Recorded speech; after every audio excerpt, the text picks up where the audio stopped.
So the next thing we're about to check out right now is Kanye went ahead and threw his hat into the ring with this whole beef that's going around. Since everybody wants smoke, everybody getting smoked. You know what I'm saying? Kanye's like, yo, y'all ain't gonna forget about me. You feel me? Who's top three? What? You and you? Shit. A legend is back, bitch. And I'm not gonna lie, like, I heard Kanye's his track, his like fuck, what was it? What's it called? The something remix? Like that remix. I heard it. That shit's kind of, you know what I'm saying? It's pretty fucking good. I liked it, to be honest. But why? Why did Kanye actually do this? Why did Kanye feel the need to appear in this drama and be like, just throw his hat in the ring? Why did he do that?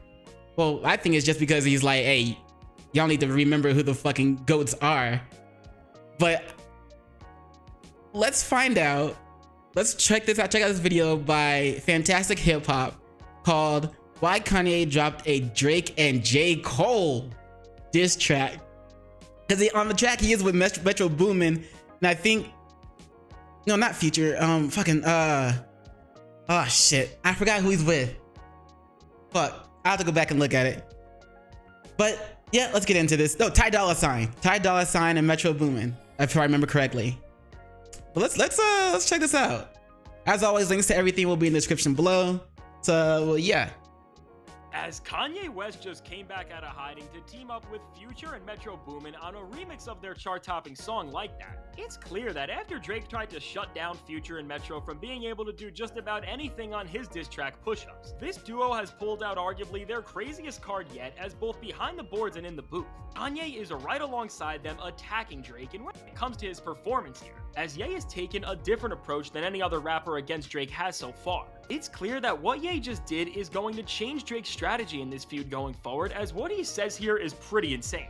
And as he doesn't stop at just Drake and also disses J. Cole, Ye made more damage with this one verse than most rappers have in this entire feud. So yeah, and honestly, I don't think J. Cole is interested in beef anymore. He just wants to keep doing his thing. I doubt he's gonna make another diss track for any reason, especially after he like apologized for the track he put out against Kendrick Lamar. Well, maybe that's just because he didn't feel like putting out that track against Kendrick Lamar. So maybe he will come out with another diss track if other people keep dissing him. But he said himself that he doesn't really hold any animosity towards Kendrick. So, but he still might, you know what I'm saying, be willing to put out some diss tracks against other artists if they keep pushing them, if they keep trying to diss him. But at the same time, he might just not care when it comes to dissing anyone anymore. But he might just want to do his thing. I don't know. Let me know what you think.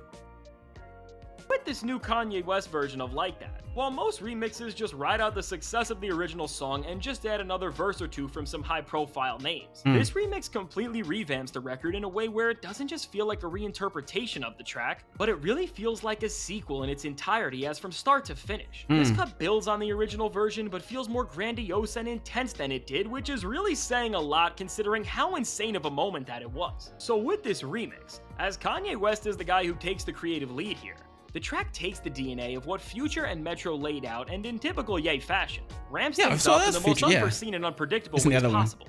Now with the production, Kanye takes the melody line that drove the original forward and replaces the loud chords with none other than vocal chants from the Hooligans, who were the group of people who did the background vocals on his chart-topping song Carnival, and with this group of fanatics adding a vocal presence to the song that feels so ominous and intense. The entire atmosphere from the original version of the song to the remix shifts, as it goes from being an up-tempo banger to something that is genuinely sinister and evil. And with this sonic atmosphere laying out everything to make the stakes even higher than ever, the stage is seamlessly set for Kanye to unleash sheer and utter chaos behind the mic, and despite how many people have been questioning Kanye's abilities as of recent, he finds a way to make the best run in this battle at Drake that we have really seen since Kendrick. Bruh, it's about time. It's about time we get back to some good fucking Kanye music, yo. Like, no one man should have all this power. You know what I'm saying? That type of shit. You know what I'm saying? Now with Ye's verse here, despite many people, including myself, questioning if he could even come at Drake lyrically anymore, as after hearing a lot of the verses on his last album, Vultures, it was clear that despite some high points like Burn, for the most part, Ye has never cared about lyricism less. But despite this, although Ye definitely spends a lot of this track just going off on a tangent that has nothing to do with the reason why he is doing all of this in the first place, facts, he manages to make one of the more damaging lyrical barrages that he ever has, as in a rare moment for Ye. We see him honestly, like I didn't even really bother listening to most to the rest of Vultures. Like I saw that one track drop with him and his daughter or whatever, and I was like, I personally wasn't really impressed. I was like, well, if the whole fucking Vultures is like that, then I don't really care for it. But hey, at least he's still doing his thing. Good job, Ye. And then I heard about the diss track to Drake and J. Cole. I was like, dude, he still got it though, dude. He still got it though. What's good with it though? Let me check it out. Right? Ooh, I was like, yeah, he still got it. Directly addressed not one but two rappers in both Drake and J. Cole, and after years of Drake continually coming at Kanye despite him waving the white flag, and with Ye finally publicly clapping back at Cole after years of sneak dissing. This is truly monumental, as in a time where many rappers have tried to kick around Kanye and his legacy, he shows that no matter how much people try to discredit him, he will fire back if you test him, and who to make a better example of than two of the members of the so-called Big Three. Now, as Kanye's more recent albums, especially with Vultures, have shown that as he has gotten older, his creative process has gotten way more unhinged and all over the place. What really was the best part about this track, and really served as the glue that tied it all together, was that for the first time in a while, what Ye did here was completely calculated, as from helping Future and Metro in a time where Drake made them look like the laughing stock with his diss track Push-Ups, to finally responding back to two of the rappers who have consistently been trying to diminish his legacy in the rap game for years. Ye's performance here had purpose like we haven't seen in a long time, and as soon as you hear this angry version of the hip-hop legend say that he has Kendrick's back and he wants to take Drake out once and for all, we see a demeanor lit inside of Kanye that has been rarely ever provoked, and on this actual verse, while Kanye talking about how he's still on top of the rap game despite all of the setbacks he faced definitely builds up his stature, and also having Ty Dolla $ign for a few quick lines come in and even tease that Vultures 2 and 3 are on the way definitely raised people's hopes from the ground about those records ever actually coming to fruition. What is defining this performance from Kanye are the shots he takes at Drake most importantly, and while in the past, Drake has always been the one to get under Ye's skin, here, Ye delivers some shots at Drake that are truly cold-blooded, as after Drake tried to make everybody he dissed on Push-Ups seem like they are his sons, Ye does the exact same thing to Drake here, but while Drake was pulling at strings to attack some of those rappers, Ye really hit Drake where it hurts with the lines, "Where's Lucian? Serve your master. You caught a little bag for your masters, didn't ya? Lifetime deal, I feel bad." And with these bars, Ye schools Drake as he refers to Lucian Grange, the CEO of Universal Music Group, and talks about how the leader of the biggest record label on the planet pretty much owns Drake, and while Drake may have gotten paid pretty well in a deal with UMG that gave him his masters, he is still signed to them for a lifetime according to Ye, so at the end of the day, he will never be able to have true freedom over his artistry and get away from the toxicity of the industry, and with Drake claiming that Kendrick was a pawn of the industry on his last diss track, Tailor-Made Freestyle, which also— oh shit. Yeah, Drake, like you a servant to the industry with blah blah blah with this and that, and then Kanye's like, nigga, what you talking about?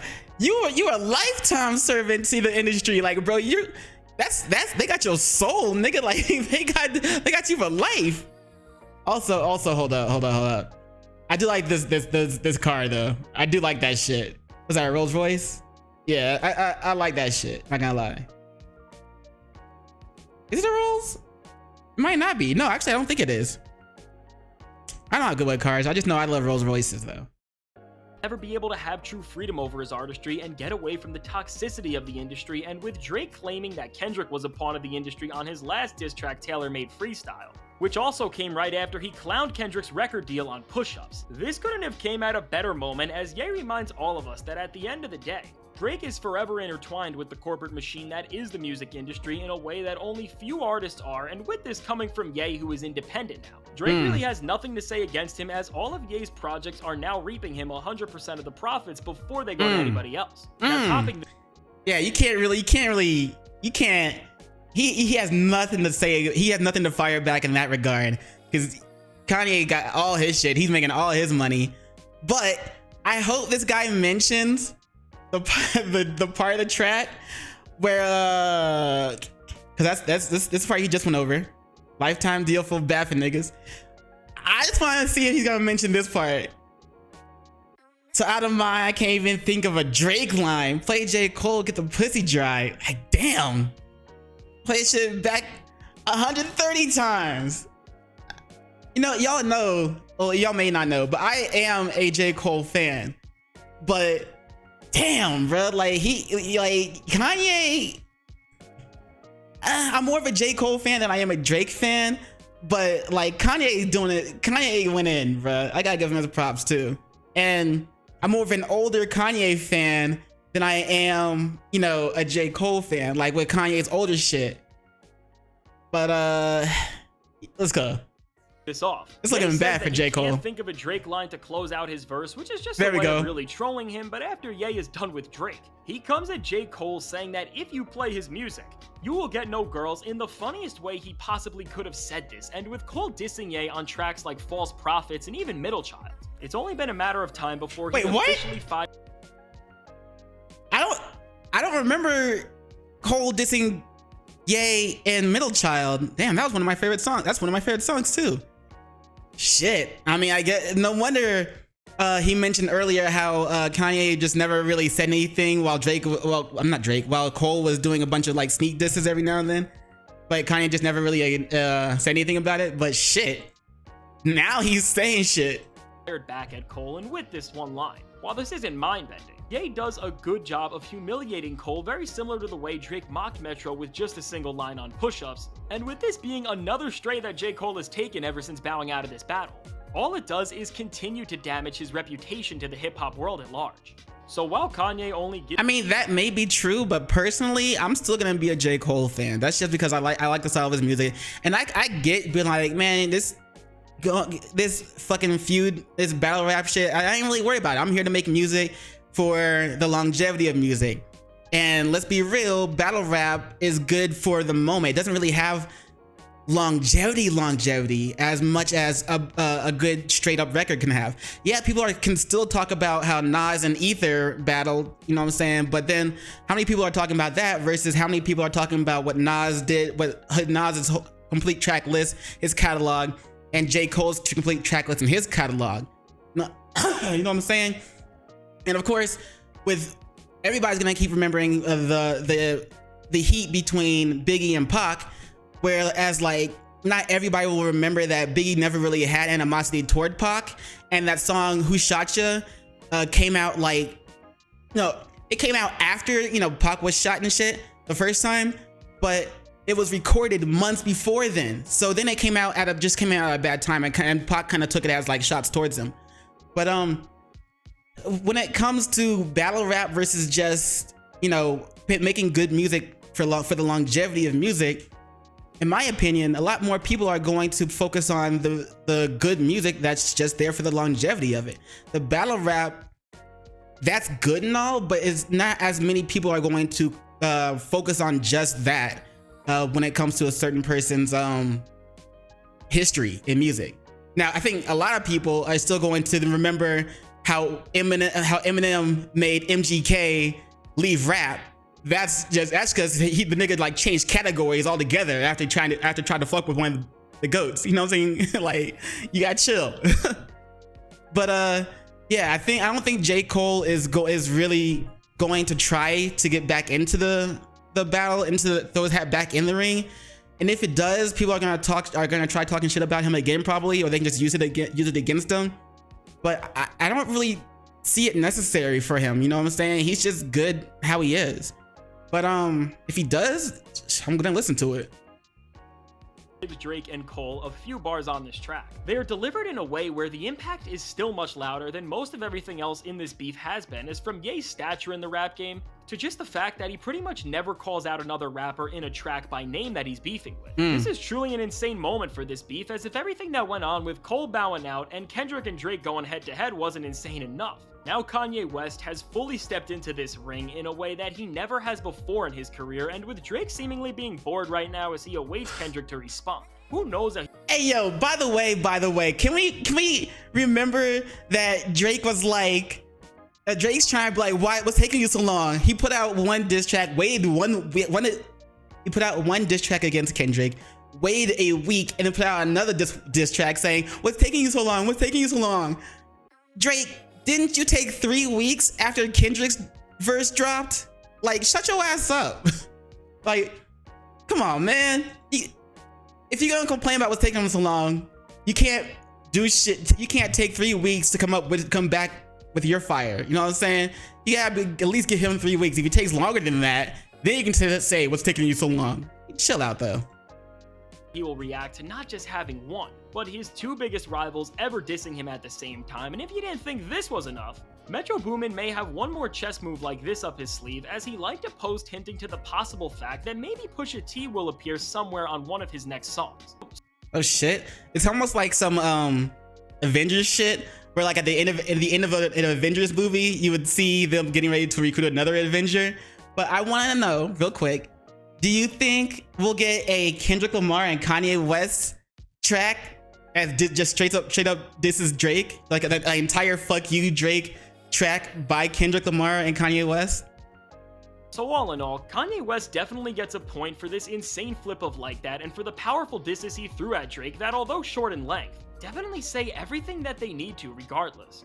I think the only problem with all of this is that it may not have been fully necessary on Kanye's end, but his teaming up with Ye seemed like Future and Metro's redemption in a way, after Metro especially got dissed pretty bad on push-ups. This could have been a move that was in a way after Metro especially— He wearing a Sean John tank top. What was the first fucking bar in his track? Oh shit. Can't stop, won't stop. I just fucked a bitch in a Sean John tank top. He wearing a Sean John tank top. He got dissed pretty bad on push-ups. This could have been a move that was done more to help them than actually get Ye in the middle of things, but if Kanye actually wants to compete with Drake at the center of this feud at this point, I don't think he'll be able to fight him off with sheer lyricism alone, and if he wants to make a real statement, he should put the same type of calculation that we saw on this track in Vultures 2, as if he can give us a body of work where we see Ye operating on a phenomenal level, not just in terms of the production, but also with his own bars and sequencing as well. In a feud where everybody's trading disses right now, Kanye can drop a storm of great tracks to make everybody remember that when he's locked in, no matter how old he gets and what he does, there are few musicians more talented than Ye. So let me know, and no one man should have all that power. How do you feel about Kanye West throwing himself into this all-out musical war, and how do you think he holds up to Drake at this point? I can't wait to hear what you have to say, and as this beef continues to get crazier and crazier, make sure you check out the suggested video explaining what started all these tensions between the entire rap game and Drake in the first place, because while it may seem like he's a victim right now, when you see the way he has treated so many people that are coming right at him, I bet you drop a diss track on him too. I mean, that was a good video, but I did I said it before in another video, but from what I remember, like, Drake has always tried to ride the wave of popular rappers that were on the upcoming. Like, he'll, do a song with them in kind of like a vague sense of, I'm helping you to propel your career. But then he'll chill with them for a hot second and then dip out. You know what I'm saying? And go on to the next one. But it seems like he never really came back with them or tried to make, or it seemed like he never really came back with them or tried to continue making something with them, making something great with them. Like even The Weeknd. But The Weeknd kind of played him in his own way and did his own thing. So I guess that's what maybe he meant by how Drake kind of treated other rappers. And that's why people look like they're bullying him now. Or that's why so many people are coming at him now, because the way he treated a bunch of other rappers before. And so people just got tired of it eventually. It's like, all right, time to do something about it. But anyway, let me know what you guys think about that shit in the comments below. As don't forget, this was by Fantastic Hip Hop, and the title is why Kanye dropped a Drake and J. Cole diss track. Let me know what you think about their video. Let me know what you think about my comments. No, I talked a bunch randomly, but it is a reaction, so whatever. I just went with it. But yeah, as always, don't forget to do those 3 things I like to ask you to do, and like, comment, and subscribe. And don't forget to hit the notification bell for more videos. Yeah. And you know what it is after that, in case I don't see you. Good morning, good afternoon, good evening, and good night. Peace, and much love to you.